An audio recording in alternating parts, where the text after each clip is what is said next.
தொகுதிகள், இரத்த வகைகள் மற்றும் இரத்த மாற்றுதல். இரத்த தொகுதிகளின் கண்டுபிடிப்பு.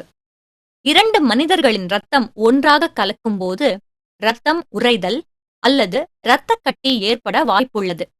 கட்டியான சிவப்பு செல்களில் பிளவு ஏற்பட்டு தன்மையான மாற்றங்களை ஏற்படுத்துகிறது. இவை உயிருக்கே ஆபத்தான நிலையை ஏற்படுத்தலாம். கார்ல் லேன்ஸ்டைனர் இரத்தம் உறைதல் என்பது நம் உடலின் பாதுகாப்பான செயல் என்று கண்டறிந்தார். இவை எப்பொழுது நடைபெறும் என்றால், இரத்தம் தானமாக அளிக்கப்படும் இரத்த செல்களுக்கு எதிரான ஆன்டிபாடிகளை இரத்தம் பெறுபவர்களுடைய இரத்த செல்கள் கொண்டிருந்தால் இரத்தம் உறைதல் நடைபெறும். ஏபிஓ இரத்த வகை தொகுப்பு. ஏபிஓ இரத்த வகை தொகுப்பில் 4 விதமான இரத்த வகைகள் உள்ளன. அவை ஏ, பி, ஏபி மற்றும் ஓ. ஏ இரத்த வகை. நாம் ஏ இரத்த வகை உள்ளவராக இருந்தால் நமக்கு ஏ ஆன்டிஜன் நம்முடைய இரத்த சிவப்பணுக்களில் உள்ள மேற்பரப்பிலும், பி ஆன்டிபாடி நம்முடைய இரத்த பிளாஸ்மாவிலும் இருக்கும். பி இரத்த வகை. நாம் பி இரத்த வகை உள்ளவராக இருந்தால் நமக்கு பி ஆன்டிஜன் நமது இரத்த சிவப்பணுக்களின் மேற்புறத்திலும், ஏ ஆன்டிபாடி நமது இரத்த பிளாஸ்மாவிலும் இருக்கும். ஏபி இரத்த வகை. நாம் ஏபி இரத்த வகை உள்ளவராக இருந்தால் நமக்கு ஏ மற்றும் பி ஆன்டிஜன் நமது இரத்த சிவப்பணுக்களின் மேற்புறத்தில் இருக்கும் மற்றும் ஏ அல்லது பி ஆன்டிபாடி நமது இரத்த பிளாஸ்மாவில் இருக்காது. ஓ இரத்த வகை. நாம் ஓ இரத்த வகை உள்ளவராக இருந்தால் நமக்கு ஏ மற்றும் பி ஆன்டிஜன் நமது இரத்த சிவப்பணுக்களில் இருக்காது. ஆனால் நமக்கு ஏ மற்றும் பி ஆன்டிபாடி நமது இரத்த பிளாஸ்மாவில் இருக்கும். RH எண் இரத்த வகை தொகுப்பு. பல மனிதர்களுக்கு RH எண் இரத்த சிவப்பணுக்களின் மேற்பரப்பில் உள்ளது. இதுவும் ஒரு வகை ஆன்டிஜன். இது யாருக்கு இருக்கின்றதோ அவர்கள் RH பிளஸ், RH பாசிட்டிவ். இல்லாதவர்கள் RH இல்லாதவர்கள், அதாவது RH நெகட்டிவ். RH நெகட்டிவ் இரத்தம் உள்ளவர்களுக்கு RH ஆன்டிபாடி இயற்கையாகவே இரத்த பிளாஸ்மாவில் கிடையாது. எதேச்சையாக ஒருவருக்கு ஏ அல்லது பி ஆன்டிபாடிகள் இருக்கலாம். ஆனால் ஒருவருக்கு RH நெகட்டிவ் இரத்தம் கூட RH ஆன்டிபாடிகளை இரத்த பிளாஸ்மாவில் உருவாக்கும். அவன் அல்லது அவள் ஒரு RH பாசிட்டிவ் இரத்தத்தை பெறும்போது அவர்களுடைய RH ஆன்டிஜன் பொறி போல RH ஆன்டிபாடிகளை உருவாக்கச் செய்கிறது. RH பாசிட்டிவ் இரத்த வகை மனிதன் ஒரு RH நெகட்டிவ் இரத்தத்தை எவ்வகை பிரச்சனையும் இல்லாமல் பெற்றுக்கொள்ளலாம். இரத்த வகை எண்மான குறியீடு. கீழ்காணும் இரத்த வகை தொகுப்பில் நீங்கள் ஏதாவது ஒரு வகை இரத்த தொகுப்பை பெற்றிருக்கலாம். A RH positive, A RH negative, B RH positive, B RH negative, AB RH positive, AB RH negative, O RH positive, O RH negative. இரத்த சுற்று உறுப்புகள். இதயம். இதயமானது நமது உடலின் காற்றடிக்கும் பம்பு போன்றது. இது பம்ப் போன்று அடித்து இரத்தத்தை நம் உடல் முழுவதும் அனுப்பும் முக்கியமான வேலையை செய்கின்றது. உயிர் வாழ்வதற்கு தேவையான ஆக்சிஜனையும் சத்துணவினையும் பிற பாகங்களுக்கும் மற்றும் தசைகளுக்கும் அளிக்கின்றது. இவை நோய்களிடமிருந்து உடலினை பாதுகாக்கின்றது. இதயமானது வாழ்நாளில் 2 பில்லியன் முறை நிற்காமல் துடிக்கின்றது. இதயச் சுவரானது கார்டியாக் தசைகளினால் உருவானது. இவை தொடர்ச்சியாக விரிவடைந்து இரத்தத்தை உள்ளிழுத்து மற்றும் சுருங்கி இரத்தத்தை வெளித்தள்ளுகிறது. வலப்பக்க இதயமானது செல்களிலிருந்து இரத்தத்தை வாங்கி நுரையீரலுக்கு ஆக்சிஜனை பெற அனுப்புகிறது. இடப்பக்க இதயமானது ஆக்சிஜன் ஏற்றமடைந்த இரத்தத்தை உடலின் மற்ற பாகங்களுக்கு அனுப்புகிறது. இதயத்தின் 2 பக்கமும் 2 இணைப்பு அறைகள் உள்ளன. மேல் பாகம் அட்ரியம் மற்றும் கீழ்பாகம் வென்ட்ரிக்கிள். இதயத்தின் உள்ளே உள்ள வால்வுகள் நிச்சயமாக இரத்தத்தை ஒரே வழியில் ஓடச் செய்கிறது. மருத்துவர் ஸ்டெத்தஸ்கோப்பை மனிதனின் மார்பில் வைத்து இந்த வால்வுகள் உருவாக்கும் இதய துடிப்பின் சத்தத்தை கவனமாக கேட்கின்றார். இரத்தம். இரத்தமானது நமது உடலில் இணைக்கும் திரவமாகும். நம் உடலில் உள்ள ஒவ்வொரு செல்களும் மிக வேகமாக பாய்கிறது. செல்கள் உயிர் வாழ்வதற்கு தேவையான ஆக்சிஜன் மற்றும் சத்துணவினை தருகிறது.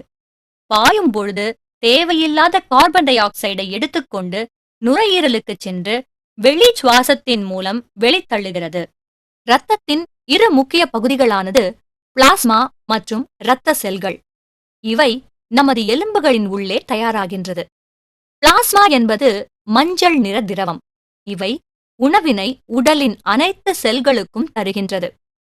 3 வகையான இரத்த செல்கள் உள்ளன. அவை இரத்த தட்டுக்கள், புண்களை சரி செய்ய உதவுகிறது. இரத்த சிவப்பணுக்கள் ஆர்பிசி செல்களுக்கு ஆக்சிஜனை சுமந்து செல்கிறது மற்றும் கழிவுகளையும் நீக்குகிறது. இரத்த வெள்ளை அணுக்கள் நோய்களுக்கு எதிராக போராடுகிறது. இரத்தத்தில் 55% பிளாஸ்மா உள்ளது. இரத்த சிவப்பணுக்கள் மற்றும் இரத்த வெள்ளை அணுக்கள் ஏறக்குறைய 45% இரத்தத்தில் உள்ளன. ஒவ்வொரு துளி இரத்தத்திலும் 250 மில்லியன் இரத்த சிவப்பணுக்களும் 3,75,000 வெள்ளை அணுக்கள் மற்றும் 16 மில்லியன் இரத்த தட்டுக்கள் உள்ளன. 4 முதல் 6 லிட்டருக்கு இடைப்பட்ட அளவு இரத்தமானது ஒரு முதிர்ச்சி அடைந்த மனித உடலில் பாய்கின்றது. சராசரி மனித இதய துடிப்பானது ஏறக்குறைய 75 முறை ஒரு நிமிடத்திற்கு துடிக்கும். ஒரு வருடத்திற்கு மனித இதயமானது ஒரு ஒலிம்பிக் ஸ்டேடியம் அளவுள்ள குளத்தை நிரப்பும் அளவிற்கு இரத்தத்தை பம்ப் செய்கிறது. இரத்த குழாய்கள். இரத்த குழாயானது குழாய் போன்ற அமைப்புடைய மிகப்பெரிய வலைப்பின்னலை உருவாக்கி இரத்தத்தை உடலின் ஒவ்வொரு பகுதிக்கும் எடுத்துச் செல்கிறது. இரத்த குழாய்கள் 3 வகைப்படும். அவை தமனிகள், சிரைகள், தந்துக்கிகளாகும்.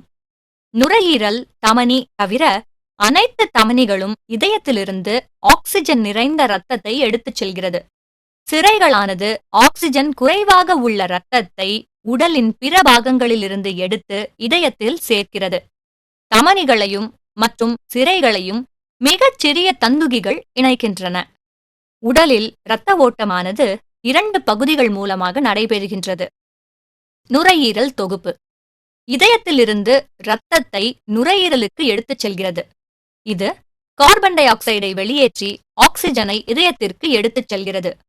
சிஸ்டமிக் தொகுப்பு. உடலின் பிற பகுதிகளுக்கு ஆக்சிஜன் நிறைந்த இரத்தத்தை எடுத்துச் செல்வது மற்றும் அசுத்தமான இரத்தத்தை சேகரித்து இதயத்தில் சேர்க்கிறது. மிகப்பெரிய வலைப்பின்னலான தந்துகிகள் தமனிகளையும் மற்றும் சிரைகளையும் இணைக்கின்றன. தமனிகள் பிரிந்து தந்துகிகளை உருவாக்குகின்றது. இவை உடல் செல்களுக்கு இரத்தத்தை மிக நெருக்கமாக எடுத்துச் செல்லுதல் மற்றும் இணைந்த சிரைகளை உருவாக்குகின்றன.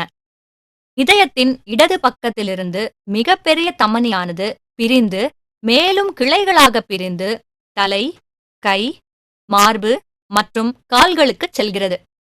குறிப்பிட்ட நுரையீரல் தமனியானது ஆக்சிஜன் குறைவான இரத்தத்தை இதயத்திலிருந்து நுரையீரலுக்கு எடுத்துச் செல்கிறது.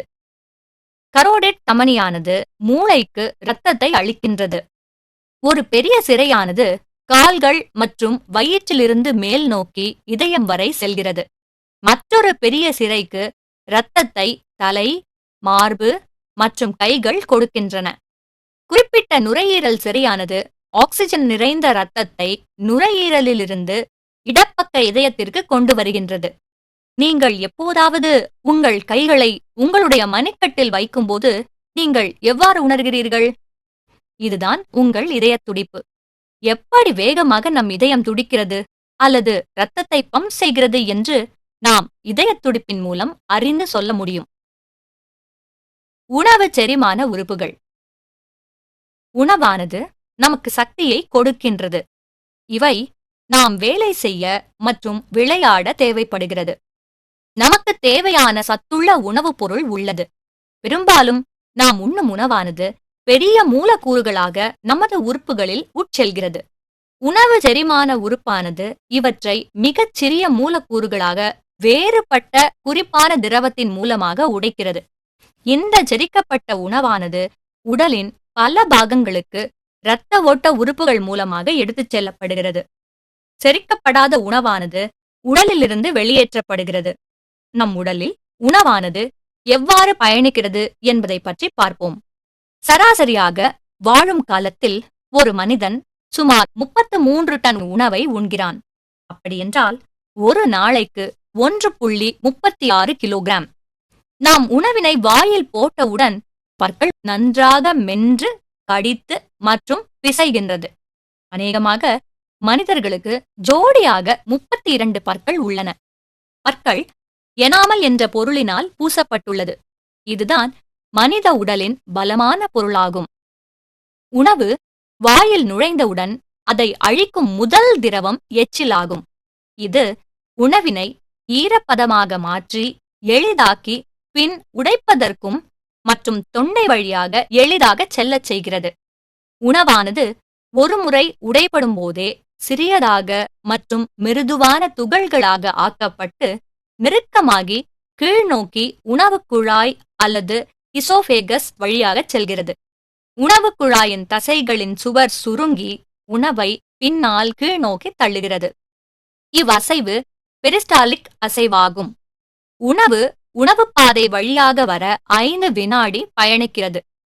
11 அங்குலம் உள்ள உணவுக் குழாய் உணவினை கீழ்நோக்கி வயிற்றுக்கு ஒரு தெளிவான விளைவால் தள்ளி வயிற்றில் பொறியை உண்டாக்குகிறது. வாய் நிறைய சாப்பிடும்போது இரைப்பை திரவம் சுரக்கப்பட்டு மற்றும் இரைப்பையின் சுவரினை அழுத்துகிறது. இவை உணவினை சிதைத்து சத்துள்ள உணவாக மாற்றி இரத்தம் மூலமாக கடத்துகின்றது. இரைப்பையானது ஒரு காற்றடைந்த பை மற்றும் உறுதியான தசைச்சுவரினாலான அமைப்பாகும். இவை தொடர்ச்சியாக சுருங்கி மேலும் உணவினை பிசைவதற்கு உதவுகிறது. அதே சமயத்தில் இரைப்பை திரவமான ஹைட்ரோகுளோரிக் அமிலம் மற்றும் பெப்சின் இன்னும் பல உணவினை சிறிய துகள்களாக உடைக்கின்றன. இரைப்பையில் உணவு சில மணித்துளி தங்கி பிழிந்து மேலும் பாதி செரிமானம் ஆகுகிறது. சிறுகுடலில்தான் மொத்த செரிமானமும் நடைபெறுகிறது. ஒரு சராசரி அளவுடைய மனிதன் ஏறக்குறைய 33 டன் உணவினை வாழ்நாளில் உண்கிறான் அல்லது ஏறக்குறைய 6 யானை எடையுடைய உணவினை உண்கிறான். குடல் மற்றும் கல்லீரல்.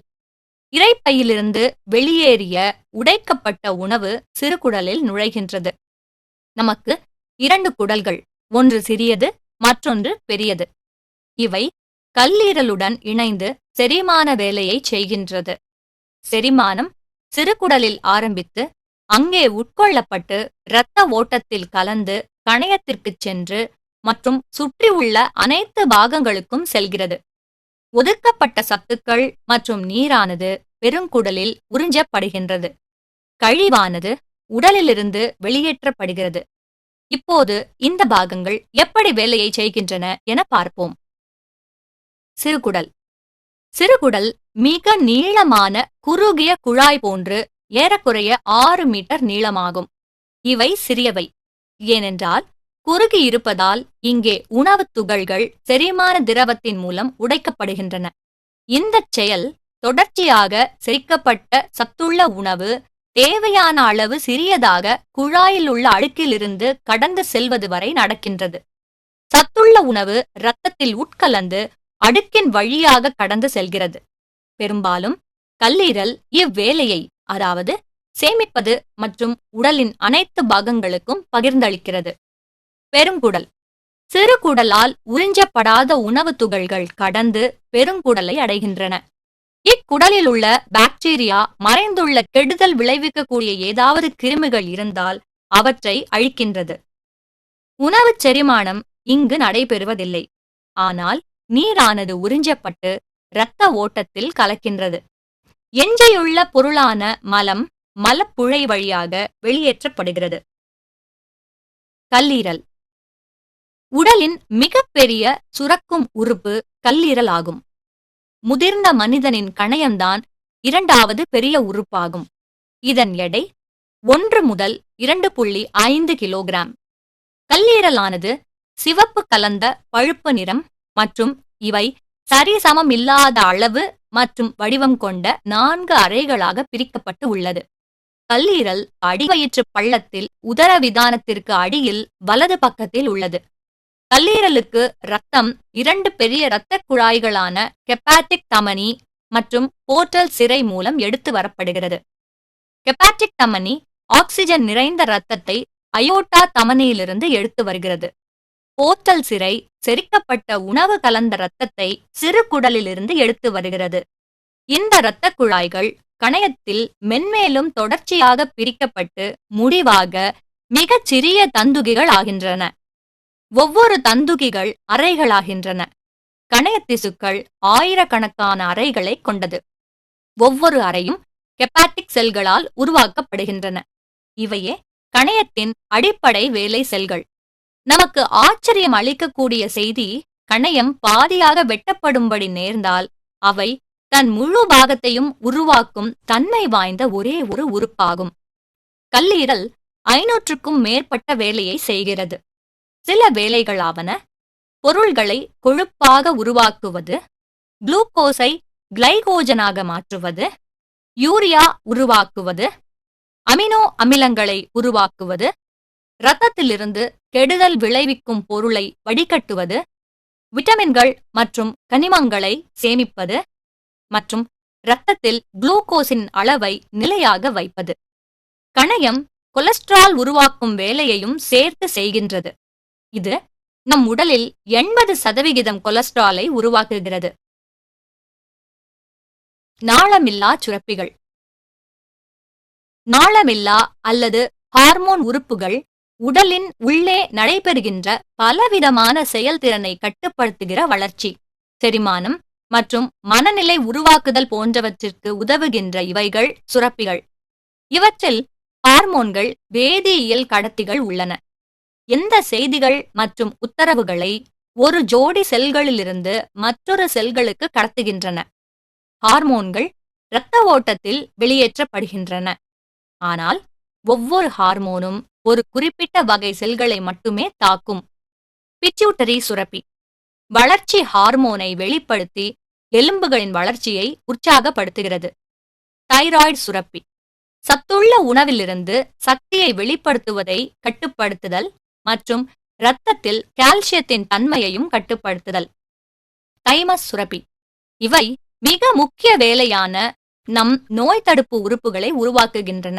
ஆகையால் நம் உடலுக்கு நோய்களை உண்டாக்கும் கிருமிகளுக்கு எதிராக சண்டையிடும் தன்மை கிடைக்கின்றது.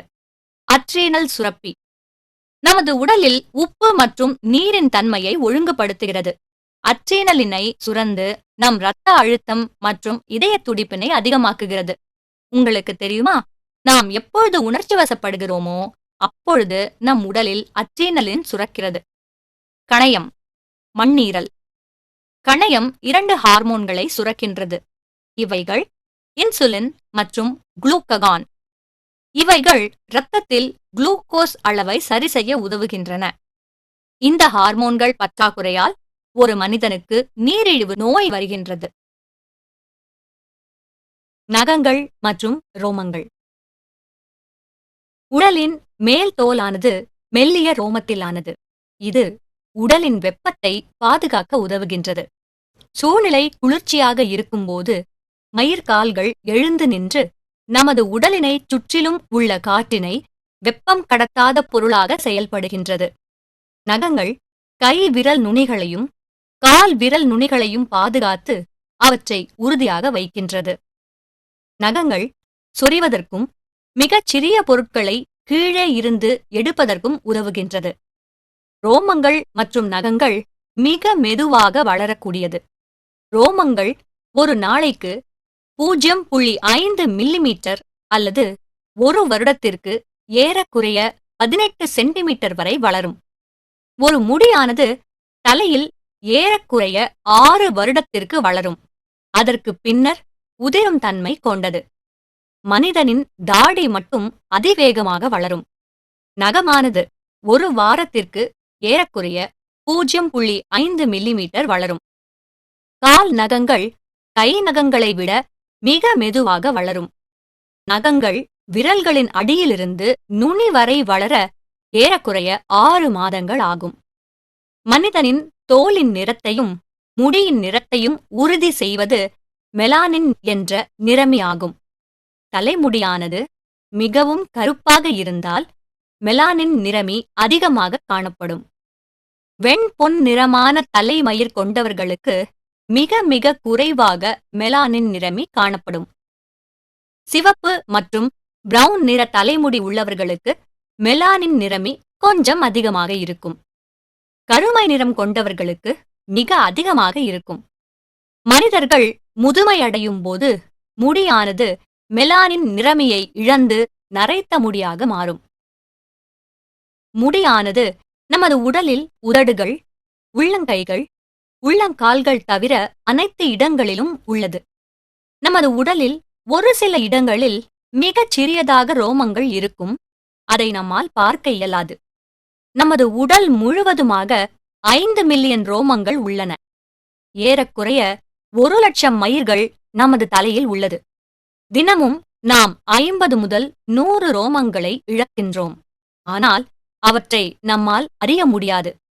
ஏனென்றால் புதிய முடியானது அடிக்கடி வளர்ந்து அவற்றை சரி செய்து விடுகின்றது. பாலிகிள்ஸ் என்று சொல்லக்கூடிய மிகச் சிறிய துளையின் வழியாக நமது தோலில் பல லட்சக்கணக்கில் ரோமங்கள் வளருகின்றன. பாலிகிள்ஸ் தன்மையை பொறுத்து முடியானது சுருளாகவும் நேராகவும் அல்லது அலை போன்றும் விதவிதமாக வளருகின்றது. வட்டமான பாலிகிள்ஸில் இருந்து நேரான தலைமுடியும், சிறுநீரக வடிவ பாலிகிள்ஸில் இருந்து அலை போன்ற தலைமுடியும், முட்டை வடிவமான பாலிகிள்ஸிலிருந்து சுருள் முடியும் வளரும். முடி மற்றும் நகங்கள் கெரட்டின் என்ற பொருளினால் ஆனது. இது தோலின் வெளிப்புறத்திலும் காணப்படுகின்றது. நமது முடியிலும் நகங்களிலும் எந்தவிதமான நரம்புகளும் இல்லை. ஆகையால் அவற்றிற்கு வலியை உணரும் தன்மை கிடையாது. அவற்றிற்கு எந்த உணர்ச்சியும் கிடையாது. மனித உடற்செயலியல். உடலின் உள்ளுறுப்புகளின் செயல்கள், செல்களின் செயல்கள், உயிர் வேதியியல் செயல்திறன்களைப் பற்றி அறிதல் மனிதனின் உடற்செயலியல் ஆகும். புதிய வாழ்க்கையின் ஆரம்பம். வாழ்க்கையின் முக்கிய பண்புகளில் ஒன்று இனப்பெருக்கம். இல்லையேல் ஏறக்குறைய 100 வருடங்களில் மனித சந்ததி அழிந்திருக்கும். ஒரு ஆண் விந்துவை உற்பத்தி செய்து பெண் முட்டையுடன் இணைந்து புதிய வாழ்க்கை உருவாகின்றது. இணைந்து வளம் பெற்ற முட்டை பலவாறாக பிரிந்து ஒரு பெரிய பந்து போன்ற செல்களை உருவாக்கி அவை கருப்பையில் தங்குகிறது. அடுத்த 9 மாதங்கள் ஆன பிறகு இந்த பந்து போன்ற செல்கள் ஒரு குழந்தையாக வளர்கின்றது. அண்டப்பைகளில் விந்து முட்டையுடன் இணைந்து சைகோட்டை உருவாக்குகின்றது. சைகோட் பலமுறை பிரிந்து தொடர்ச்சியாக அண்டப்பையின் மூலமாக செல்கிறது. 4வது நாளில் சைகோட் ஒரு பந்து செல்லாக மாறி மோருலா எனப்படும். மோருல்லா செல்கள் ஒன்றுடன் ஒன்று தொடர்பு கொண்டு நகர்ந்து ஒரு இடைவெளியுள்ள பந்து செல்களாக மாறுவது பிளாஸ்ட்சிட். இவை தானாக கருப்பையின் சுவரில் படிகிறது. 5 வாரங்கள் பின்பு குழந்தை ஏறக்குறைய ஆப்பிள் விதை அளவில் இருக்கும். வால் இருக்கும். பின்பு விரைவாக மறைந்துவிடும். மொட்டுக்கள் போன்று உருவாகி கைகள் மற்றும் கால்களாக மாறி மற்றும் இதயத் துடிப்பும் ஆரம்பிக்கின்றது. 32 வாரங்கள் பின்பு கருப்பைக்கு வெளியே வாழ்வதற்கு தேவையான அனைத்து உள் உறுப்புகளும் முதிர்ச்சி அடைகின்றன. இப்பொழுது குழந்தை போதுமான அளவுடையதாவதால் கருப்பையின் உள்ளே சுற்றி அசைவதற்கு இடம் குறுகுகிறது. இப்போது குழந்தை 38 முதல் 40 வாரம் வரை பிறப்பதற்கு தயாராகின்றது. பிறந்த குழந்தை உலகத்தை மேலிருந்து கீழாக பார்க்கிறது. ஏனென்றால் புதிதாக பிறந்த குழந்தை இந்த உலகத்தில் உள்ள அனைத்து பொருட்களையும் தலைகீழாக பார்க்கிறது. ஏனென்றால் குழந்தையின் மூளைக்கு தான் பார்க்கும் காட்சியை சரியாக திருப்பி பார்க்க சிறிது நேரமாகிறது. தசைகள். மனித உடலில் ஏறக்குறைய 640 தசைகள் உள்ளன. இவை உடல் எடையில் 2 பங்கு வகிக்கிறது. தசைகள் 20% சக்தியை உபயோகிக்கின்றது மற்றும் முக்கியமாக அசைவினை கட்டுப்படுத்துகின்றது. தசைகள் தோலுக்கு அடியில் கட்டுக்கட்டாக தோலுடன் இணைந்து எந்நேரமும் செயல்படுகின்றது. நாம் விளையாடும் பொழுதும், படிக்கும் பொழுதும், நடக்கும் பொழுதும் அல்லது எழுதும் பொழுதும் சில தசைகள் எப்பொழுதும் வேலை செய்து கொண்டே இருக்கும். தசைகள் மிக அதிகமாக வேலை செய்யும் பொழுது பலமாகும். இந்த காரணத்தினால்தான் உடற்பயிற்சி செய்யாதவர்களை விட தினமும் உடற்பயிற்சி செய்பவர்களின் தசைகள் கட்டுக்கோப்பாக இருக்கும். நமது உடலில் 3 விதமான தசைகள் உள்ளன. எலும்பு தசைகள் நமது உடலின் அனைத்து பாகங்களின் அசைவிற்கு உதவுகின்றது. உள் உறுப்பு தசைகள் உள்ளுறுப்புகளான இரைப்பை, நுரையீரல் மற்றும் குடல்கள், அதே மாதிரி நமது இரத்த குழாய்களில் காணப்படுகின்றன. இவை கட்டுப்படாத இயங்கு தசையாகும். நம்மால் இவற்றின் செயல்பாடுகளை தடுக்க இயலாது. இதயத் தசை என்று சொல்லக்கூடிய சிறப்பான தசையால் ஆனது நமது இருதய சுவர். இவை காலம் முழுவதும் சுருங்கி விரியும் தன்மை கொண்டது. நமது உடலின் பெரும்பாலான தசைகள் எலும்பு தசைகள். இத்தசைகள் நமது அசைவிற்கு உதவுகின்றது. நடப்பது முதல் கண் சிமிட்டுவது வரை எல்லா விதமான செயல்களுக்கும் இந்த 640 எலும்பு தசைகள் உதவுகின்றது. இதயத் தசைகள் மட்டும் இருதயத்தில் உள்ளது. உள்ளுறுப்பு தசைகளை எண்ணுவது என்பது முடியாத ஒன்று. ஏனென்றால் இவை அடுக்குகளாகவும் தகடுகளாகவும் பைகளாகவும் மற்றும் குழாய்களாகவும் உள்ளுறுப்புகளில் உள்ளன. எல்லா தசைகளும் இழைகளால் ஆனது. எலும்பு தசைகள் எலும்பில் இணைந்துள்ளது மற்றும் இவை மட்டுமே சுருங்கும் அல்லது குறையும். ஏனென்றால் அவை இழுக்க மட்டுமே செய்யும், தள்ளாது. தசைகள் எப்பொழுதும் ஜோடியாக வேலை செய்யும். ஒரு தசை எலும்புடன் சேர்ந்து ஒரு பக்கமாக அசைந்தால் மற்றொன்று பின்னால் இழுக்கும்.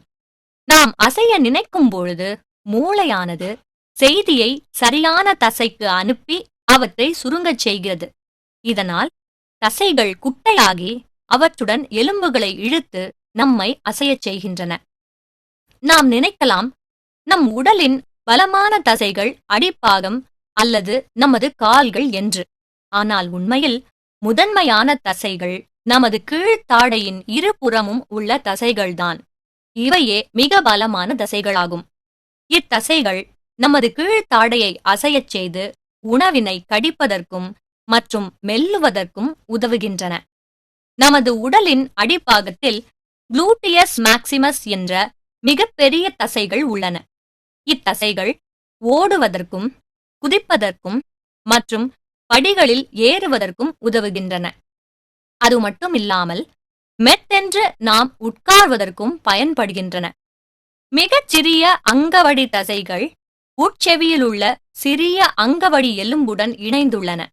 நாம் அதிக அளவிலான உடற்பயிற்சி செய்யும் பொழுது நமக்கு அதை ஒழுங்காக செய்து முடிப்பதற்கு அதிக அளவு சக்தி தேவைப்படுகின்றது.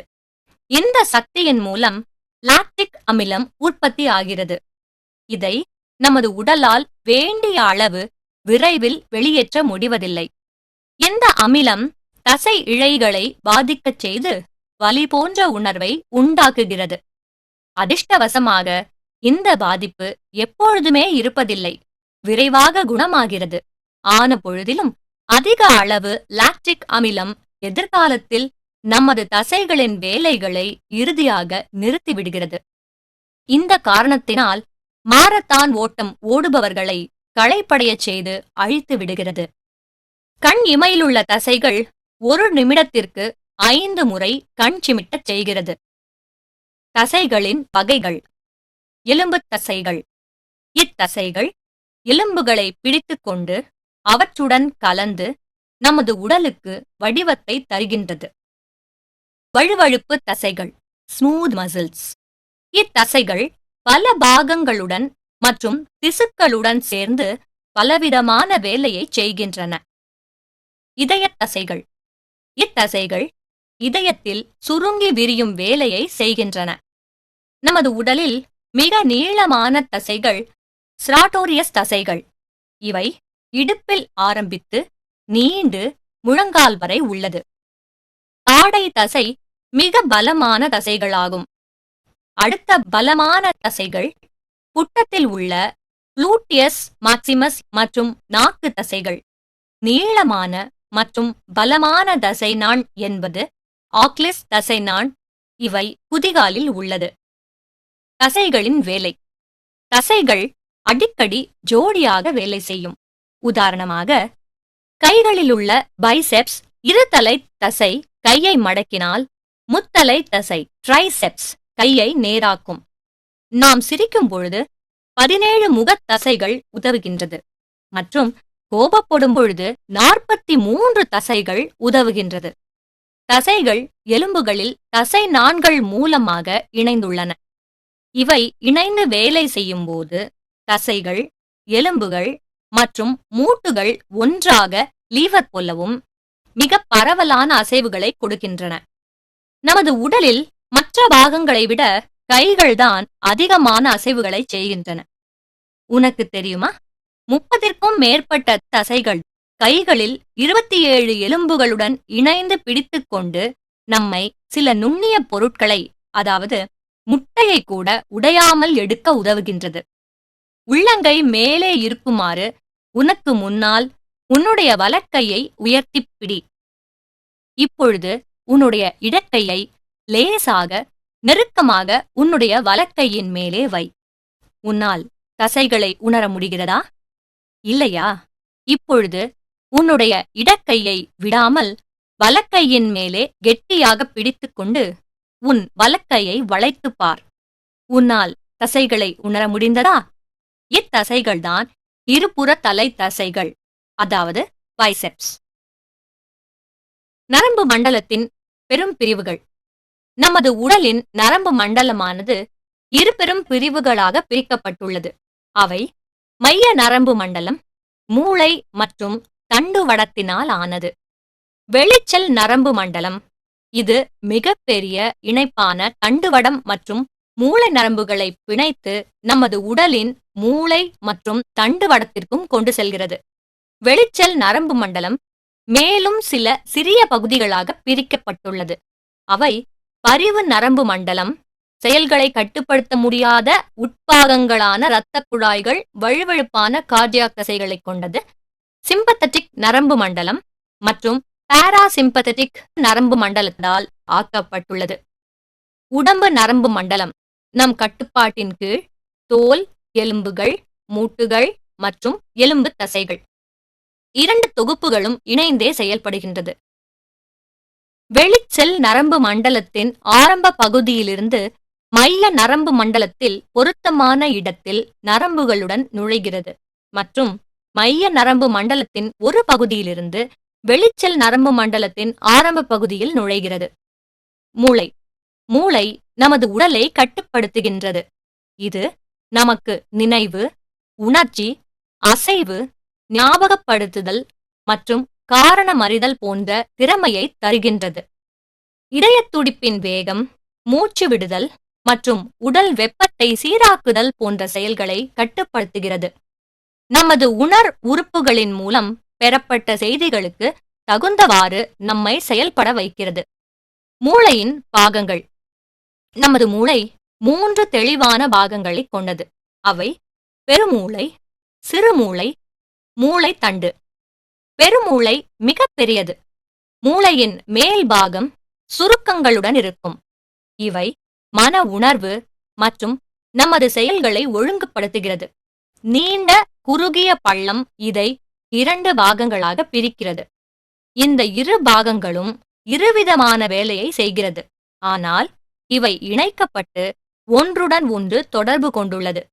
வலது பக்க பெருமூளை நமக்கு கவனிப்பதற்கும், அடையாளம் காணுவதற்கும் அல்லது கற்பனை செய்வதற்கும் உதவுகிறது.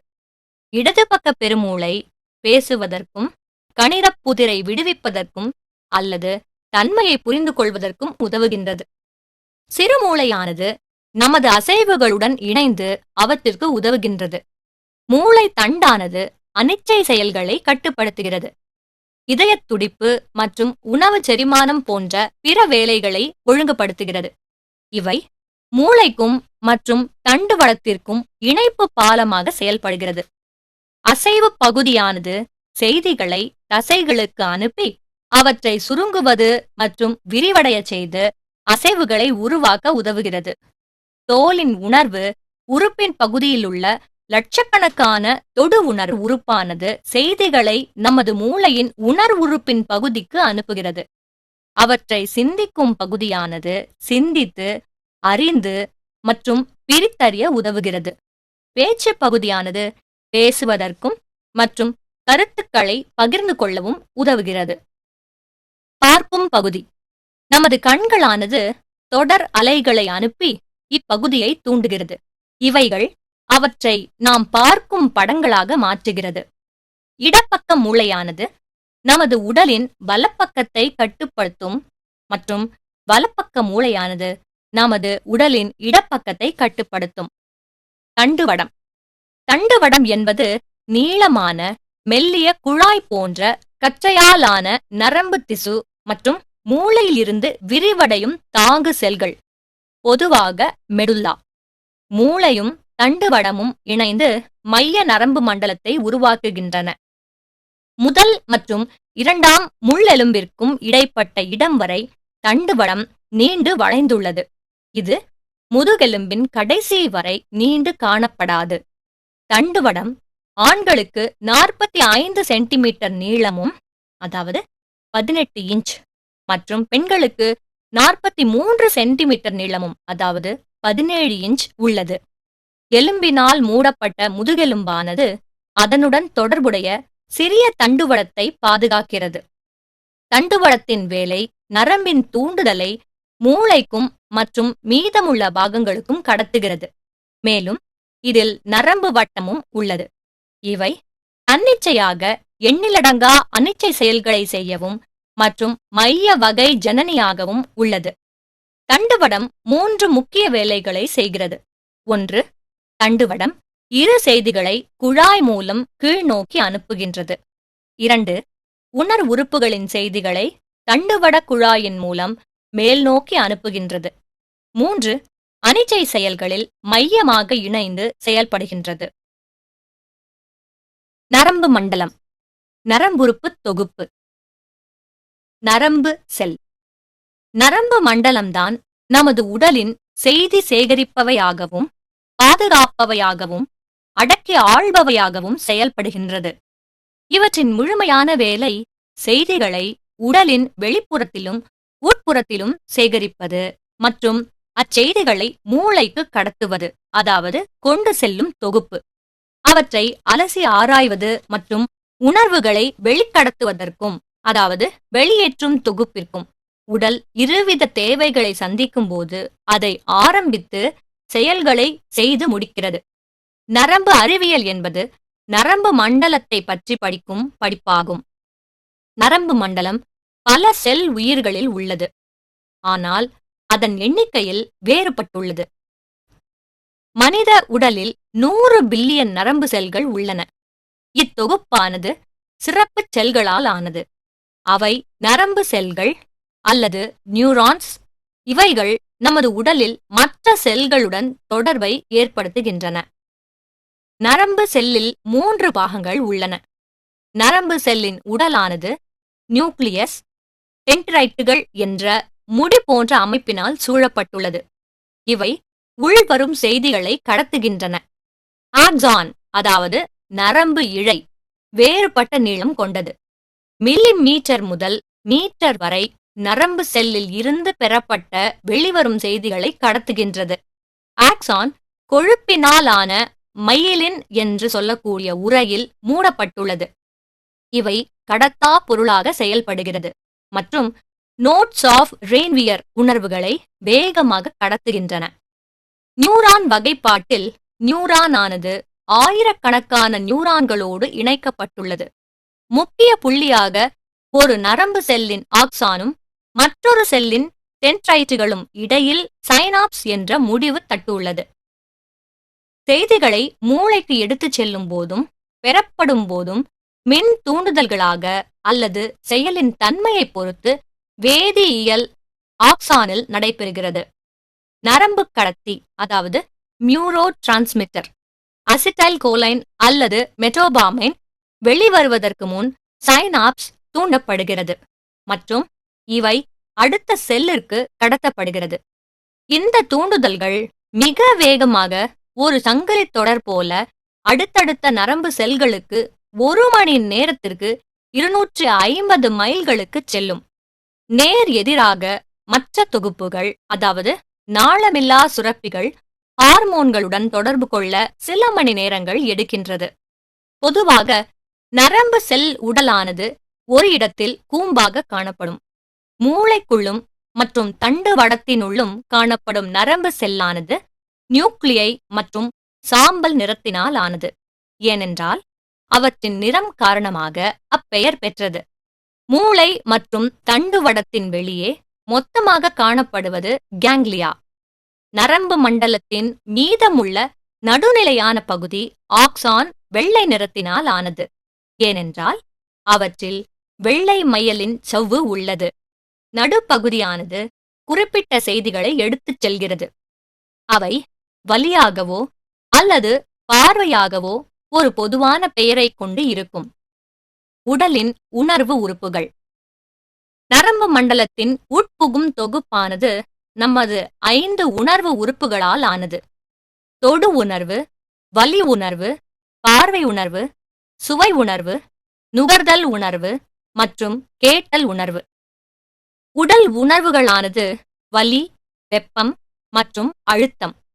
உணர்வு உறுப்புகளானது எவ்வித சக்தியை எதற்கு பயன்படுத்துகின்றன என்பதை வகைப்படுத்தி பிரிக்கப்பட்டுள்ளன. அவை இயந்திர உறுப்பு மெக்கானோ ரிசெப்டார்ஸ், கேட்பதற்கும் மற்றும் சமநிலைப்படுத்துவதற்கும் நீளுவதையும் அறிய. ஒளி உறுப்பு போட்டோ ரிசெப்டார்ஸ், ஒளியை பற்றி அறிய. வேதி உறுப்பு நுகர்வதற்கும் மற்றும் சுவைப்பதற்கும், அது மட்டுமில்லாமல் உள் உணர்வுகளான உணவு செரிமானம் மற்றும் இரத்த சுற்று உறுப்புகளை அறிய. உஷ்ண உறுப்பு உஷ்ணநிலை மாறுதலை அறிய. மின் உறுப்பு சுற்றுப்புற சூழ்நிலையிலுள்ள மின்சக்தியை கண்டுபிடிக்க. கிளியல் செல். கிளியல் செல் என்பது ஓயாத நரம்பு செல்லாகும். இவை தாங்குவது, உணவினை கொடுப்பது, உடலின் வேலையை சரி செய்வது, மைலீனை உருவாக்குவது மற்றும் நரம்பு மண்டலத்துடன் கலந்து கொண்டு சைகையை அனுப்புகின்றது. மனித மூளையை கணக்கிடும்போது கிட்டத்தட்ட கிளியாவும் நரம்பு செல்களுக்கு இணையாக இருக்கிறது. ஆனாலும் அளவில் மூளைக்கு மூளை வேறுபடுகின்றது. இதற்கிடையில் கிளியல் செல்லின் முக்கியமான வேலையானது நரம்பு செல்களை தாங்குவது, சரியான இடத்தில் பிடித்துக்கொள்ள தேவையான சத்துணவை கொடுக்க, மின் கடத்தா பொருளாக கிருமிகளை அழிக்க மற்றும் இறந்த நரம்பு செல்களை வெளியேற்ற மற்றும் வழிகாட்ட நரம்பு செல்லின் ஆக்சானின் இலக்கை நினைவுபடுத்துதல் ஆகும். மிக முக்கிய வகை கிளியல் செல் ஆலிகோடென்டோரோசைட்ஸ், மைய நரம்புறுப்புகள் மற்றும் சைவான் செல் வெளிச்செல் நரம்புகள். மையலின் என்று சொல்லக்கூடிய கொழுப்பினாலான அடுக்கினை உருவாக்கி ஆக்சானை சுற்றி கட்டி மற்றும் மின்தடை பொருளாக அவற்றின் வேலைகளை மிக வேகமாகவும் மற்றும் சாமர்த்தியமாகவும் கடத்த அனுமதிக்கின்றது.